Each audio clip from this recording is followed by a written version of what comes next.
ਇੱਕ ਹੋਰ ਨੂੰ ਬੈਠੀ ਦੀ ਆ ਉਹਦੇ ਕੋਲ ਵੀ ਗੱਲਬਾਤ ਕਰਨੇ ਆ ਉਹਦੇ ਮਨਾਂ ਦੀ ਗੱਲ ਵੀ ਤੁਹਾਡੇ ਤੱਕ ਪਹੁੰਚਾਉਣ ਦੀ ਕੋਸ਼ਿਸ਼ ਕਰਨੇ ਆ। ਕੀ ਨਾਂ ਜੀ ਤੁਹਾਡਾ? मीनू दलपतिया ਦਿਨੂ ਮੈਨੂੰ ਦਾਲਪਤੀਆ जी ਦਾਲਪਤ ਜਾਂ ਦਲਪਤੀਆ? ਅੱਛਾ दलपतिया ਮੈਂ ਕਿਹਾ ਕੋਈ ਦਾਲਪਤ ਦਾ ਸਵਾਦ ਚੇਤਾ ਆਈ ਤੇ ਉਸ ਨਾਲ ਗੱਲ ਕਰਿਆ ਕਰਦੇ ਹੋ। ਉਹ ਮੇਰੀ ਗੱਲਾਂ ਦਾ ਬੁਰਾ ਨਹੀਂ ਮੰਨਿਓ। नहीं नहीं ਥੋੜਾ ਰਾ ਮੈਂ ਹਟੀ ਨਾ ਆਪਣੇ ਟਰੈਕ ਕੋਲ। हाँ जी ਪਤਾ ਲੱਗਿਆ ਵੀ ਕੋਈ ਨੌਕਰੀ ਪੇਸ਼ਾ ਨੂੰ ਹੈ ਤੁਸੀਂ हाँ जी ਕਿਹੜੇ ਵਿਭਾਗ 'ਚ ਕੰਮ ਕਰਦੇ ਹੋ? मैं शिक्षा विभाग ਸਿੱਖਿਆ ਵਿਭਾਗ 'ਚ ਇੱਕ ਸਿੱਖਿਅਕ ਦੇ ਤੌਰ ਪਰ ਤੁਸੀਂ ਹਾਂਜੀ। कार्यरत हो।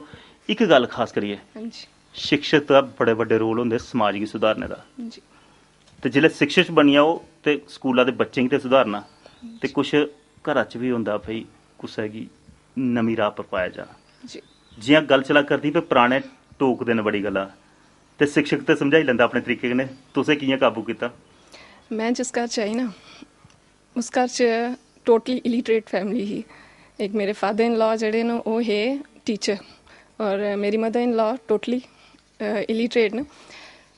ठीक है साढ़े थोड़े दे सोच च फर्क है हा लेकिन फिर भी वो मैं शुरू च बस इो देखा कि मेरे हस्बैंड ने बड़ा कोऑपरेट करता।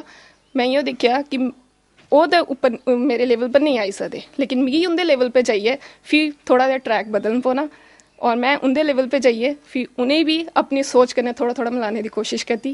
तो हूँ साड़ी मैं 8 साल हुई है मेरे ब्याह की। बड़ी अच्छी जॉइंट फैमिली साड़ी चला रही है। असी जॉइंट फैमिली च रोने हैं। मैं एम्प्लॉई हैं, मेरे हस्बैंड भी एम्प्लॉई हैं, मेरे छोटा देवर वो भी एम्प्लॉई है लेकिन मेरा छोटा देवर अनएम्प्लॉयड है लेकिन असी बड़ी कूल फैमिली च रोआ देन।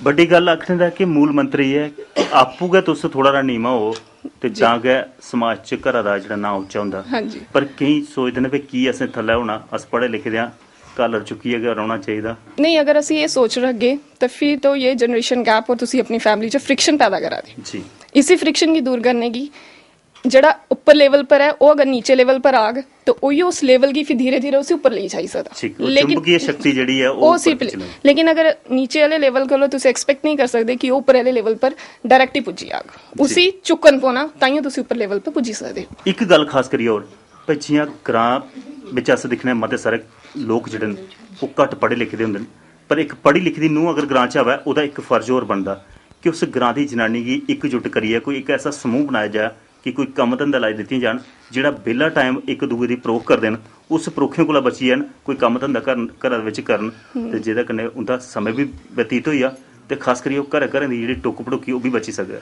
क्या तुसें कदे कोशिश की एक अच्छी पढ़ी लिखी दी एक शिक्षक होने के नाते वैसे भी शिक्षक का जिहड़ा समाज सुधार विच भी एक रोल हुंदा कदे तुसें अपने ग्रां दे विच ऐसी कोशिश की? मैं बीइंग शिक्षक क्योंकि मोस्टली जेह्ड़े मेरे को बड़ी ही लेडीज़ तो मैं इनकी सोच की नहीं चेंज कर सकी लेकिन being daughter in law of this village मैंने कोशिश की है कि जो भी मेरे गांव की लड़कियां हैं खास तौर पे उनको मैं आगे ला सकूं। जैसे अभी कल ही मैं आपको भी टूर की बात कर रही थी तो मैंने कोशिश की हमारे स्कूल से मैं हाई सेकेंडरी बरवाल में हूँ तो 4 बच्चे गए वहाँ से।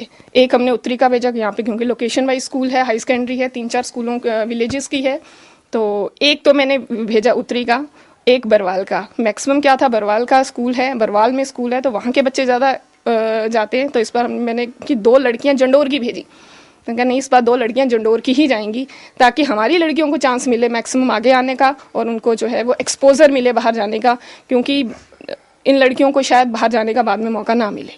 एक गल खास करिए ये तो बड़ी अच्छी कोशिश की भी ग्रां दी कुड़ियां भेजियां हुण जियां थोड़ी गल्ला गल्ला पर अगे अपनी लैंग्वेज का गोता खाइए तुस अपनी मातृभाषा को भड़कीए दूई भाषा पर आइए। हाँ जी मते सारे मैं देखिया पढ़े लिखे जिहड़े लोग हुंदे ने ओह सोचदे पे अस हिंदी बोलचे ते साडी शान हुंदी या अपनी मातृभाषा की इस्तेमाल करने कन्नै भी एक बेसिक प्रॉब्लम आती है कि मेरे फादर आर्मी छे तो मैं केवी च पढ़ी बाहरों बाहर मैं डोगरी बिल्कुल नहीं बोलती ही। ब्याह के बाद मैं डोगरी सीखी गई कि मेरे इधर फैमिली च कोई हिंदी नहीं है बोलता। धन्नवाद है ग्राइयां दा जिहने तुसें डोगरी ते सिखाई ने तां क्योंकि मेरी मदर इन लॉ की डोगरी हिंदी आंदी नहीं वो इलिटरेट हियां। शुरू च प्रॉब्लम यही आई मेरे हस्बैंड ने मिगी बड़ा कोऑपरेट करता बेसिकली उन्हें भी हिंदी नहीं आंदी ही उर्दू पढ़े दे हे उनका बेसिक लैंग्वेज उर्दू ही मेरी हिंदी इंग्लिश ही तो फैमिली मेरी सारी जड़ी है वो डोगरी च ही फिर मैं ही अपने आप की सोचा कि नहीं मिगी ये सीखन पौनी है ताइयों मैं इस ग्रां च सेटल हो सकनी। चीज क्या अपनी मातृभाषा की भुल्लना चाहिए जेह्ड़ी अज्ज अस दिक्खा करने पे बच्चें गी अस सीधा डायरेक्ट हिंदी गै सिखा करने अज्ज जियां तुसें परतियै सिक्खने पेई क्या शुरू तो पहले अगर सीखी दी और बाद च बंदा 50 जेह्ड़ा सीख ये क्योंकि अब बीइंग आर्मी पर्सन हम बाहर रहते हैं आर्मी मैन जो है बाहर रहेंगे जो बाहर रहेंगे तो फिर ऑब्वियसली हमें जो है कॉमन लैंग्वेज अडॉप्ट करनी पड़ेगी ताकि हम कम्युनिकेट कर सकें लोकेलिटी के साथ। तो बेसिकली हमें हिंदी या इंग्लिश ही बोलनी पड़ेगी। हम साउथ में रहे हैं, मैं बॉम्बे में गई हूँ, मैं असम में गई हूँ, वहाँ पे तो डोगरी से काम नहीं चलता था। So being national Indian citizen हमें तो बाहर जाना पड़ेगा, और जब आर्मी में फादर होंगे तो ऑब्वियसली जो है कि हमें लैंग्वेज उसको अडॉप्ट करना पड़ेगा। जी।